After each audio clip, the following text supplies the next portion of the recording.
Greetings friends! Today I want to go over the newly released patch notes for the upcoming Mirage leak in Path of Exile. I'm not going to go line by line and give my opinion on them, but instead give you the TLDR of most interesting and eye-catching changes that I've seen.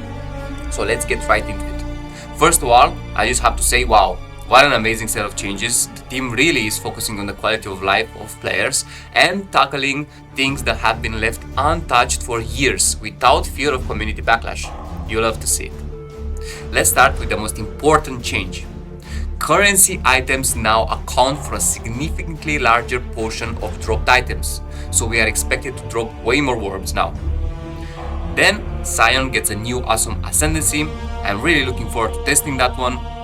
The maps have been reworked to be very similar to the Path of Exile 2 Waystone system, where you drop a map tier and you choose the map yourself on the atlas, resulting in less clutter of different kind of maps that you will never use. I think this is an overall amazing change. They have added orbs to influence areas in the atlas, making maps way more rewarding the more you complete the influenced area. This reminds me of old sextants, and the loot they are providing is insane. We are talking % more multiplier on currency, divination cards and other amazing loot. Kirak no longer offers atlas missions and his reroll currency for missions is removed.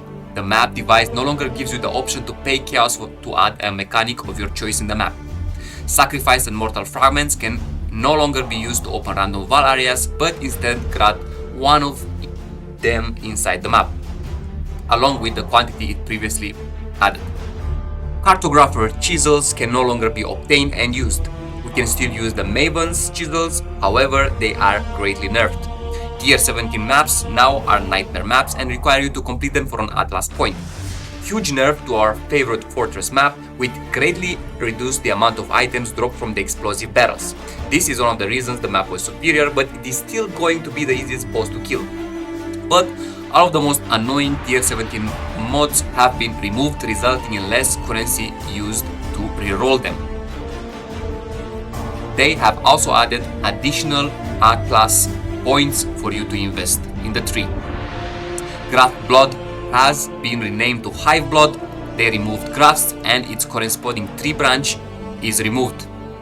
Harbinger removed as a core league. This is such a big change because it was one of the most used farming strategies. Their currency now drops from regular monsters instead. Awakened gems reworked into exceptional gems except for Awakened Empower, Awakened Enlighten and Awakened Enhance. Shipping ores in King's March will now return currency items from bars, so smelting bars is coming to be the new meta. While shipping crops will return equipment items, so basically nobody cares about that one. Amazing change.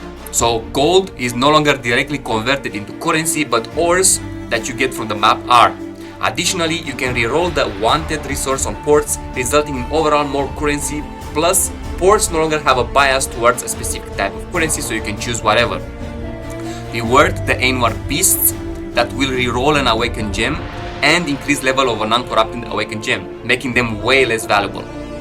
Nerf to intelligence stackers, 1% ES per 5, int instead of 10. Some gems and support gems got balanced and renamed. I will not go over each of them because I will need to see them in practice before I give my take, but you can check them yourself from the link in the description of the video if you are interested. Huge buffs to Guardian as an ascendancy with a lot of focus on its holy attribute and holy gems. Warden and Trickster seen some love but nothing crazy. Elementalist Golemancer got nerfed. It no longer gives 50% increased effect of buffs from golems. Most Bloodline ascendancies got balanced. They have added new uniques and changed 18 others, some of which are more intricate than the others. Fallborn uniques are also getting some balancing and hopefully for the better. Essence stack increased from 9 to 10. I was wondering when they will finally change this. Now we can use the favorite system on Faustus to quickly access our most used trades, along with a button that accesses your stash from the window. I've been asking for this feature for the longest time. Finally, I am free of looking up the crests and fragments for the Uber Elder fights. They addressed the ritual being completed in the map. Now it gives you a notification and shines brightly.